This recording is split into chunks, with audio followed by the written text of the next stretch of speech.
आज पंजाब असम्बली के इजलास के अंदर अपोजिशन ने पुरजोर तरीके से इस पॉइंट को उठाया, हुकूमत को शर्मिंदा किया और भरपूर एहतजाज किया।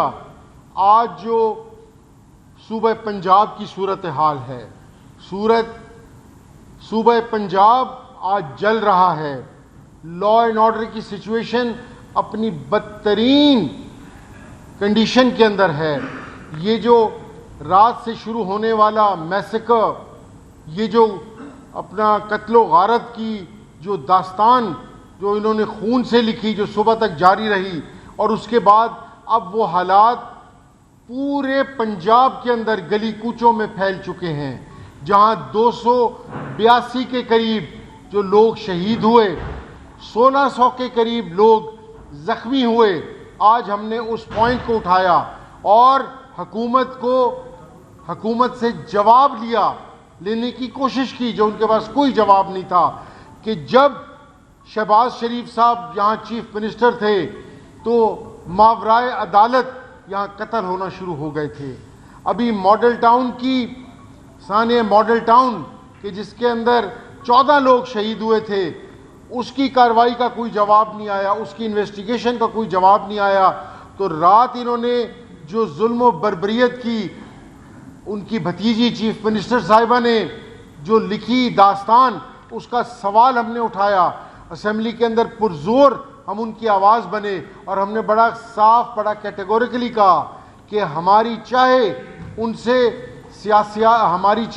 सियासी राहें अलग हों, लेकिन हमारे चेयरमैन ने सिखाया है कि मजलूम का हर तरीके से और हर वक्त साथ देना चाहिए।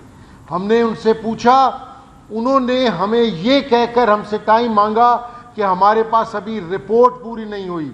हमने उनको बताया ये किस किस्म के आपकी गवर्नमेंट है कि जो रहीम यार खान से लेकर इस्लामाबाद तक तमाम पुलिस आपने यहाँ इकट्ठे करके ऑपरेशन किया। 1500 बंदों के लिए आपने 10,000 पुलिस वाले इकट्ठे किए।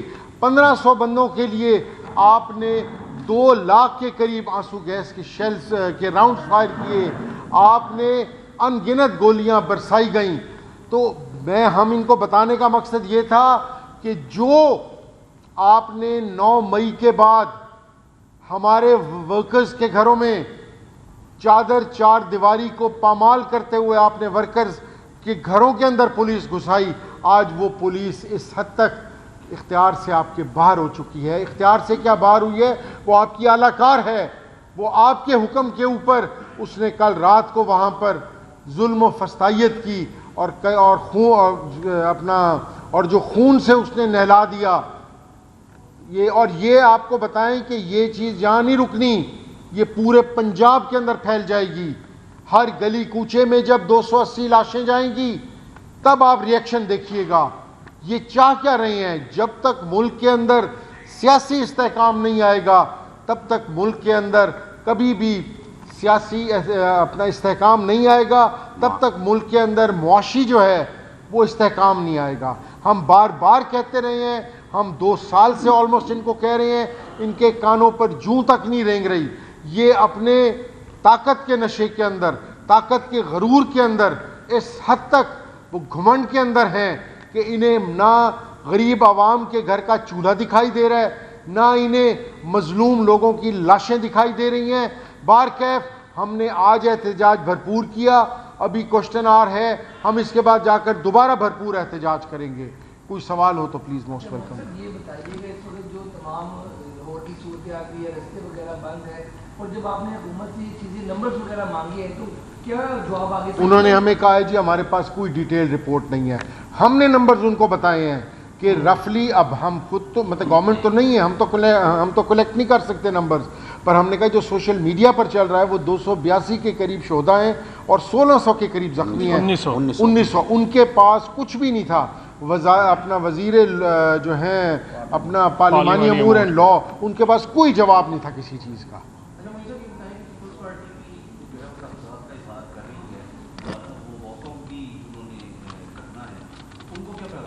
देखिए, हमने पिछली दफ़ा भी कहा था on the floor of the house, हम आज भी कह रहे हैं कि अगर आप कुछ करना चाहते हैं आवाम के लिए पंजाब की, तो आप गवर्नमेंट बेंचेस छोड़ें, ट्रेजरी बेंचेस छोड़ें, हमारे साथ आकर बैठें और हमारे साथ मिलकर जो आवाम के हकूक़ की आवाज़ उठाएं और इस सियासी लड़ाई के अंदर हमारे साथ शाना बशाना चलें। और आज जो बिल लेके आ रहे हैं उस बिल को कैसे देखते हैं?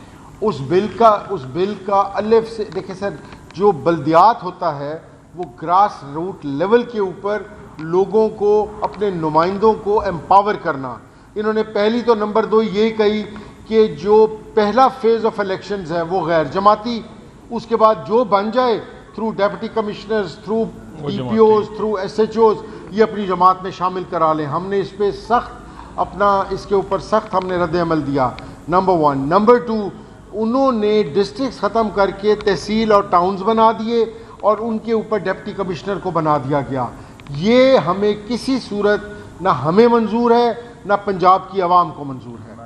ये बताइएगा कि हमने 37 अमेंडमेंट्स दी हुई हैं। KPK में जो इस वक्त आपके नए नामजद करदा जो वज़ीर आला थे साहब, उनको वोट भी मिल गए, प्रेजेंट कर दिए क्वेश्चन और इस हवाले से क्या कहेंगे? KPK में इस वक्त एक पुराना कहेंगे वज़ीर आला की तब्दीली हुई है, इसको आप कैसे देखें? देखें, बात यह है वहाँ पर वाज़े मेजॉरिटी है 92 वर्सेस 53। 92 हमारे मेंबर्स हैं, 53 अपोजिशन के मेंबर्स हैं। वहाँ पर अगर ये धौंस से अपना हॉर्स ट्रेडिंग की उसके अंदर पड़ते हुए ये मेंबर्स को चेंज करने की कोशिश करेंगे, तो खुदारा ये ना भूलें कि बांग्लादेश की तारीख से कुछ सबक सीख लें।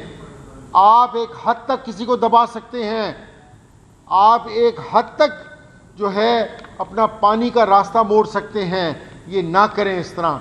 जिसका मैंडेट उसको हक दिया जाए, और ये पार्टी का हक और ये पार्टी PTI का हक है। चेयरमैन इमरान खान साहब का राइट है कि जिसको मर्जी वो नॉमिनेट करें। कभी जब तक वो वज़ीर थे सुहेल आफरीदी साहब, तब तक इनके लिए हर चीज़ अच्छा था। आज जब उनको चीफ मिनिस्टर का कैंडिडेट बनाया इमरान खान साहब ने, ये उसमें नुक्स निकालने लग गए। ये हकीकत मानों में ये है कि इनके दिन गिने जा चुके हैं और अब ये इनको समझ नहीं आ रही। ये जो लाहौर का वाक़या है उसकी जीती जागती मिसाल है कि ये अपने होशो हवास खो बैठे हैं। गवर्नर KPK ने जो ऑब्जेक्शन लगाया है इस्तीफे पर, उन्होंने कहा कि जो कंपोज होकर इस्तीफा आया उस पर साइन और जो हाथ से लिखकर भेजा उस पर साइन में फर्क है। जबकि मौजूद पहले कह रहे थे कि जो कंपोज डिजाइन आया है वो एक्सेप्ट ही नहीं हम करते, ना वो होता है, हाथ से लिखा जाता है। अब एक्सेप्ट भी कर लिया और कह रहे हैं